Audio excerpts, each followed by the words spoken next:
You're watching HuffPost Live. I'm Alicia Menendez. Rolling Stone magazine recently ran a piece entitled The Obama Campaign's Real Heroes, a list of 10 operatives who got the president reelected. 9 men and 1 woman. While the list's lack of diversity has sparked outrage from some, there's also the more alarming possibility that campaigns are still just boys' clubs. Joining us to discuss, we have Amelia Showalter. She's the former director of digital analytics for Obama 2012. Howard Feynman, he's our editorial director of the Huffington Post Media Group. Jessica Morales, a former Obama campaign staffer, and Patti Solis Doyle, former campaign manager for Hillary Clinton. Thank you all so much for joining. Thank you. Thank you. You know, Patti, I look at a list like this, and I understand that the list is problematic, but having worked on campaigns myself, it also seems reflective of a culture that still tends to prefer men. Yes. You know, I started working national campaigns beginning in 1992 when Bill Clinton ran for president the first time.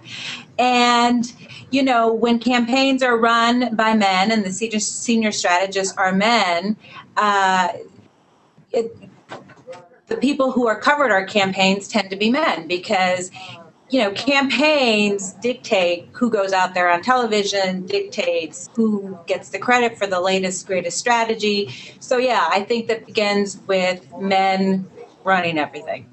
I mean, Amelia, you were in the most male of male arenas, a tech department on a campaign. I mean, I don't blame the men in the office who work laterally to you for this. And yet there is this thing that happens where their names somehow magically appear on these lists and your name don't. You got a lot of credit for being a workhorse. You do great work. And everyone inside understands that. But does it matter if no one outside understands that? Well, I think in the media, there tends to be sort of an echo chamber, and you know, particularly on the Obama campaign, and particularly with the digital department, you know, we didn't talk to the press, and so I can almost understand it. Not that I enjoy it, but I can almost understand how the press outside of the campaign would get the idea that it was, you know, sort of all men because they're just repeating the same names that they have seen in other articles and aren't necessarily, you know, getting a window into the campaign, which, you know, that wasn't our job. It wasn't my job to talk to the press and correct reporters. I was sort of too busy getting the president reelected. And yet, Howard, it was so important for me to have you here, both from the Huffington Post side and also because you've worked in magazines. I mean, these lists don't magically appear. It's no one writer's idea of who was most important. There's also a collaborative process that goes into this. Yes, it is. I don't know how Rolling Stone came up with the list that it did, but I think it's partly reflective of reality. I've seen big changes in the culture of campaigns in the many years I've been covering them. There are many more women than there used to be. There are campaigns that are run by women. There are, of course, many more women getting elected, 20 members of the U.S. Senate, many more in the House. So women play a much bigger role than they did. The Hillary Clinton campaign, for example, Patti herself, for example, are important signs of change. In the Obama campaign, there were a number of women who played key roles. I would mention a couple that you saw a lot on TV or heard a lot about, Stephanie Cutter being one, Liz Smith of the Communications Department being another, and Anita Dunn, who's sort of been in and out and around the Obama campaign from the beginning. But to me, the key in the future were women that I met in places like Occoquan, Virginia, in Prince William County, which was a key county in the swing state of Virginia. There was a young woman there running that office whose first name was Karima, don't know her last name. She was the person clearly in charge of that crucial office on the ground in that crucial county in that crucial state. It's women such as she, following in the footsteps of people like Patti, who will make all the difference in the next generation. I think it's happening. I think the real story is that cultural shift, that gender shift is already underway, more than the Rolling Stone article realized.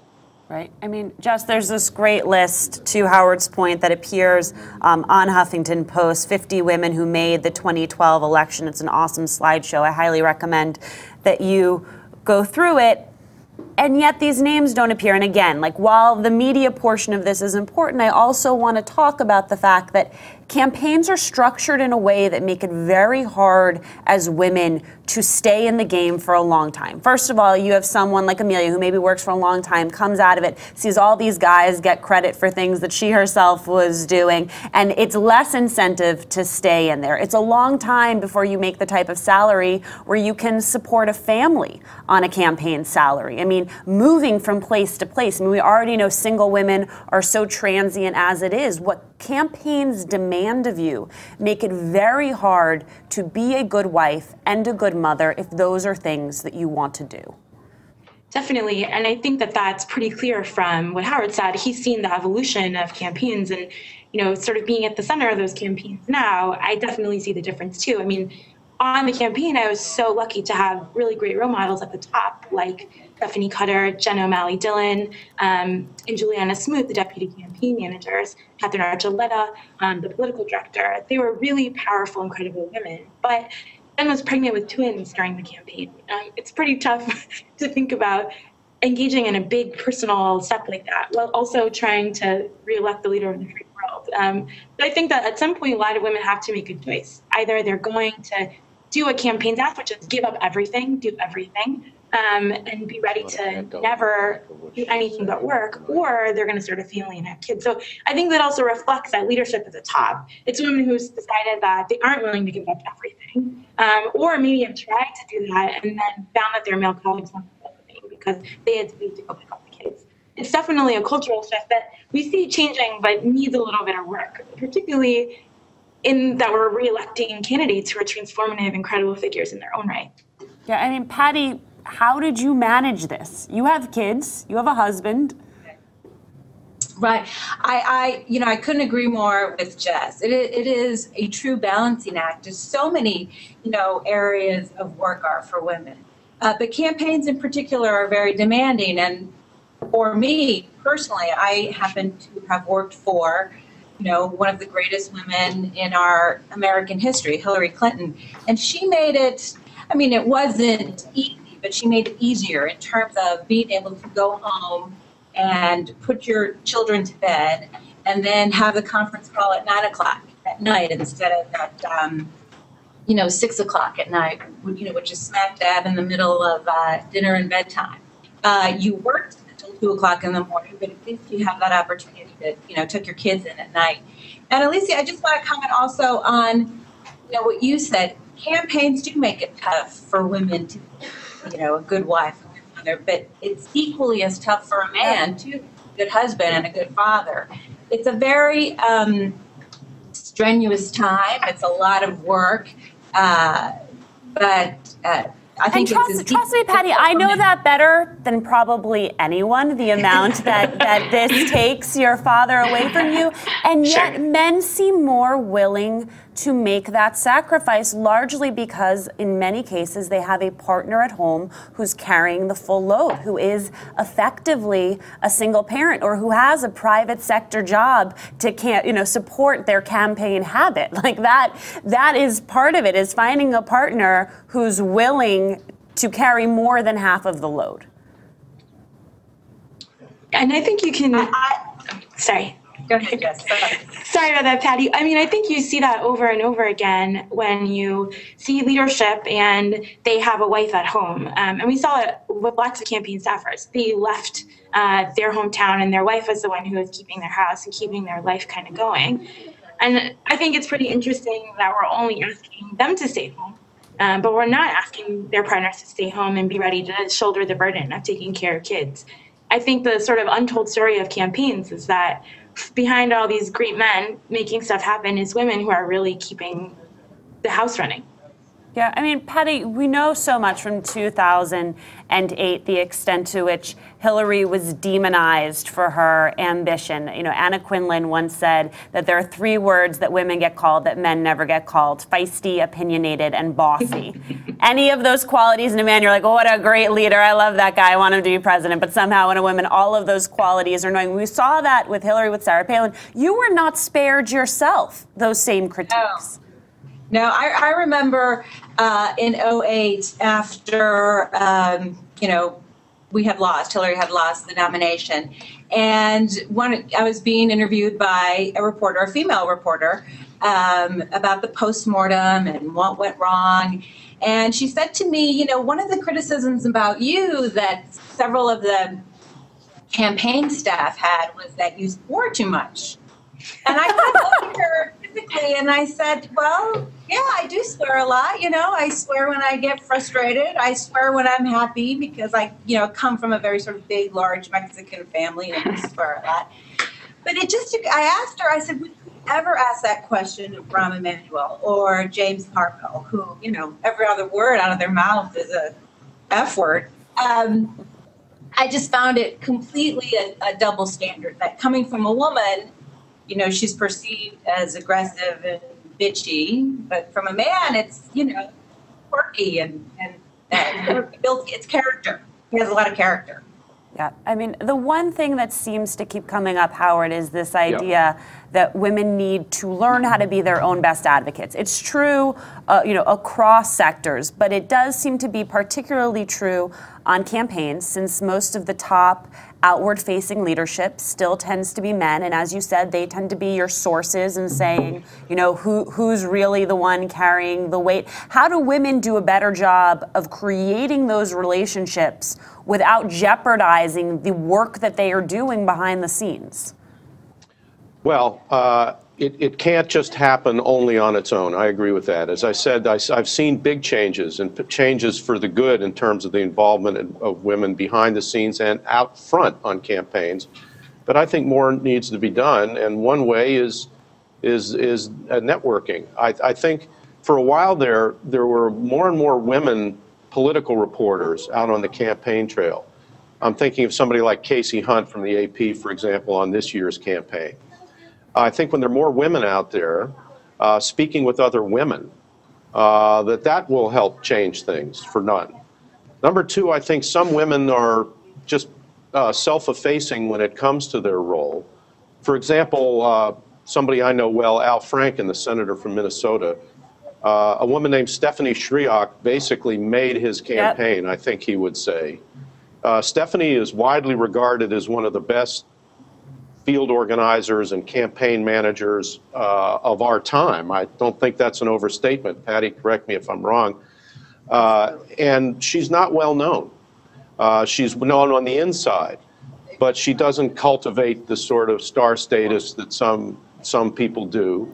She's at Emily's list now? Is that where she is? She's the head of Emily's list. Yeah, and I think there's going to have to be more of that. I think you're seeing more of it. When you say she's good, though, Howard. Somebody like Anita Dunn is not afraid to hide her light under a bushel, and I think that's good. And I think there's just going to have to be more of that. I also think the more women who are elected, the more this will change. I remember covering something like, you know, don't laugh, Michelle Bachmann's campaign, when she ran for the Republican nomination, was almost entirely run and staffed by women. Huh. And that was an interesting sidelight that nobody ever paid any attention to, but it was true. I mean, I also think that's definitely the responsibility of journalists as well. Throughout the campaign, the narrative was sort of these dudes with tattoos and beards narrative. They said that over and over again.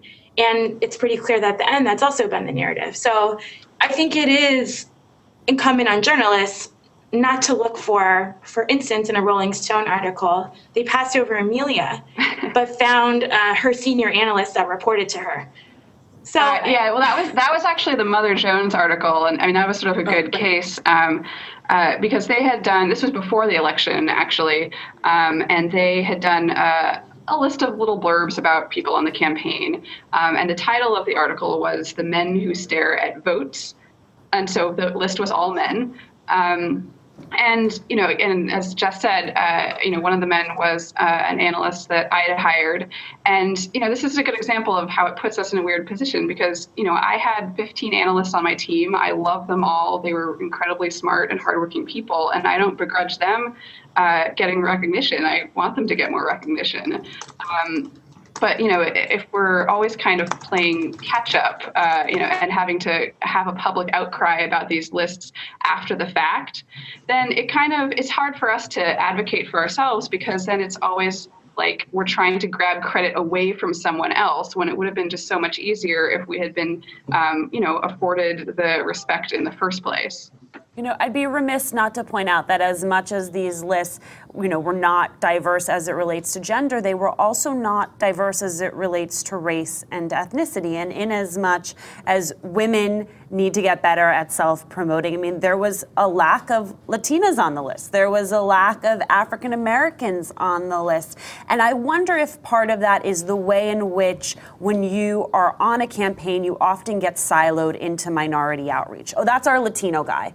That's our black guy. Don't worry. He just handles black press. He just handles Hispanic press. And then it is not taken as seriously. I think it's worth noting that Juliana Smoot, who raised so much money so that David Axelrod and David and Plouffe, they could do whatever, all their big ideas would have been for naught if she had not raised the millions and millions of dollars that she raised, and yet that's seen as like lady work. Oh, she's pretty and she has a nice handbag, so we won't take her contribution as seriously as we'll take the guy who's going to shave off his mustache. Is that really what's happening I agree here? with that. Howard? Absolutely. Can I say, I think Juliana's role was key, and when I was giving my original list a few minutes ago, I didn't mention her, and I should have. You're absolutely right.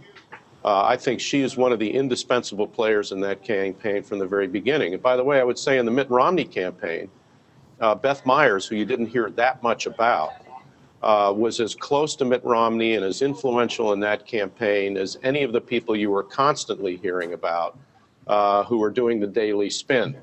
Beth Myers' power came from the fact that she was extremely close to Mitt Romney. She was his sounding board. She probably would have been chief of staff if Mitt Romney had been elected president, and yet she wasn't talked about very much at all. Right. I want to bring up, I don't want everyone to think that Jessica was just stewing about this personally. She took to the internet and organized and did what she did best with this Storify. Hey, reporters, there are female Obama staffers. Jess, this got huge traction online, and it makes me think that what you were doing, sort of listing off like, we exist, and here's who we are, and here are all the things we did, really resonated with people. Yeah, it definitely did. I didn't think that it would ever kind of take the life that it has. I just started tweeting because I was mad, and I felt like I had to say something. And 9,000 views later on the Storify and hundreds of tweets, and it got shared like just all over. It seemed pretty clear that I wasn't the only one who thought that way, but it was the only one who spoke up. And I think that is sort of part of campaign culture, that you're supposed to be in the back and you're not supposed to take any credit. And if you do take credit, it's seen as like reaching forward and not trying to be a part of the team. But the number of emails that I got personally afterwards from people who said, hey, I saw the same thing and I really wanted to say something, but I was afraid, was way more than I thought. And I think that it's also incumbent on young women ourselves to not be afraid to say, I can be interviewed for that article, or I should take that interview. When I was looking up some of these women for their kind of personal profiles, a lot of them were really private. They don't have a big online footprint. When you Google them, you can't find their picture. So it's definitely incumbent on us to step up. Similarly, though, you're right, Alicia, that so many women are sort of toiling in the sidelines, including women of color. That HuffPost list included 13 women of color, which I was really proud of. But there are so many more, and because they worked as Black Vote Operation Director or whatever, they're not getting kind of their due. And so often, minorities generally get kind of shuttled over into that area. If they know about minorities, you should put them with minorities instead of staying as the digital person or the finance person or the technology person. Howard, you want to jump in? Yeah, I think that the media aspect of this is important, and I think more diversity in the press corps is important. We were lucky at the Huffington Post to have reporters such as Amanda Turkle and Elise Foley out there on the campaign trail, filing all the time. But that's just the beginning. There has to be more. And I would mention some other people like Amy Walter, for example, or Aaron McPike or Maggie Haberman at Politico. But I'll tell you, in terms of minorities, I think that's even more pronounced and dramatic than the situation with women. I don't think there are nearly enough minority reporters out there on the campaign trail. And that's almost a bigger problem than the number of women, because there are quite a number of women out on the campaign trail now. But it's rare that it's quite frankly, it's rare that you see an African-American reporter. You're starting to see some Hispanic Americans, some South Asian Americans. But the culture of the press corps is still way behind the country, even farther behind the country than the campaigns themselves. Howard, you are so ahead of your time. You know that. You're going to watch these clips one day and be like, who is this Howard Feynman? He really had a crystal ball. I mean, Patti, the one thing I think a lot of people want to know is, did you feel like this was different on Hillary? I mean, there was this idea of the cult of Hillary and the women, her female mafia. I mean, was it different? Absolutely. You know, I'm very, very lucky and spoiled to have worked for Hillary as long as I did, because on the 08 campaign, and hopefully there will be a 2016 campaign for her, but on the 08 campaign, you know, I was her campaign manager. I was Hispanic. Her policy director was Indian. Her, you know, traveling chief of staff, Huma Abedi, was Arabic. Her Cheryl Mills, who was senior advisor, was African American. So not only were we all women, and there were plenty of men too, but we were minorities. But, you know, it's not how we thought of each other. Oh, we have a Hispanic campaign manager. Oh, we have a Indian policy director. We were just people doing the jobs. And so I think I was very, very spoiled by that.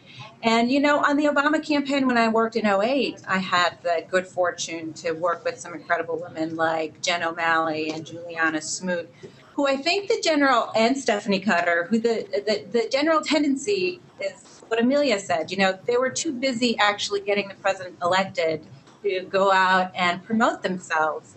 So I think that's kind of the problem, is women in general, I think, have this characteristic where we roll up our sleeves and get the job done and don't tend to really take the credit for it. But then once the credit's being doled out, we're like, hey, wait a minute, how did this happen? So I do think we need to be a little bit more aggressive. Yeah, and Patti, I have to say, you just said the magic word 2016. Howard and I are like falling out of our chairs. We'd be remiss if we did not ask. Do you think she's going to do it? Is she going to run 2016?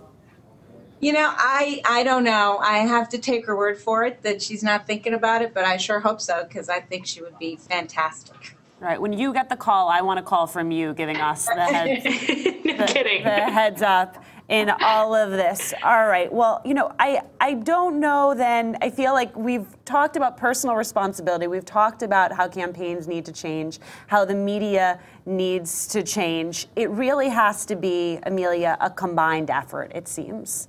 I think so. And I mean, one thing I would say to journalists is, you know, check your biases. If you have written an article and you see that all of the people you've quoted are men, it never hurts to ask. You could even go back to those same men and ask, you know, hey, are there women I should be talking to? Because, you know, almost all of the men that I worked with are really good people. They respect women and want us to get credit as well.